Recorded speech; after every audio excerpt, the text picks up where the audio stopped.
বিধবা সুস্মিতাকে নিয়ে অসহায় হয়ে পড়েছে সুস্মিতার পিতামাতা। ক্যামেরার সামনে কান্নায় জর্জরিত এই দুজন।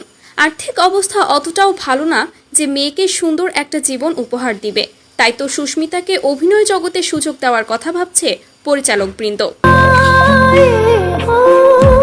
হ্যাঁ ভিউয়ার্স, শুনতে অবাক লাগলেও এমন ঘটনাই ঘটতে চলেছে।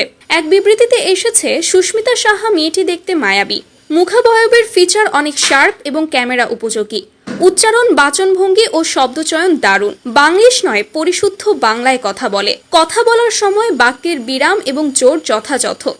এছাড়া সে তার নিজের বিয়ের হলুদেও মোটামুটি ভালোই নেচেছে, তেমন একটা জড়তা নেই। তার বয়সও কম, মাত্র 20।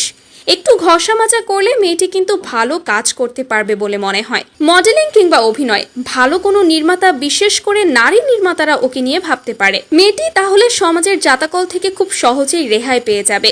পড়াশোনার পাশাপাশি একটা আয়ের উৎস হয়তো মেয়েটিকে বাঁচিয়ে দিবে। তার পরিবারও একটু স্বস্তি ফিরে পাবে।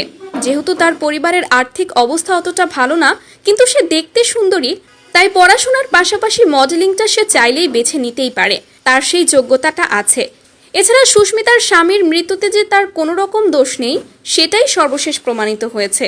সেই দৃষ্টিকোণ থেকে সাহায্য করার হাত বাড়িয়ে দেওয়ার কথা ভাবছে অনেক পরিচালকবৃন্দ, এমনটাও গুঞ্জন শোনা যাচ্ছে। তো ভিউয়ার্স, এবার দেখা যাক সুস্মিতা আসলেই নিজের জীবনটাকে গোছাতে মডেলিংটা বেছে নেয় কিনা। তাই পরবর্তী আপডেট পেতে আমাদের সঙ্গে থাকার অনুরোধ রইল। এবং সুস্মিতা আসলেই অভিনয়ে নাম লেখালে আপনারা কতটা খুশি হবেন কমেন্ট করে জানাতে ভুলবেন না কিন্তু।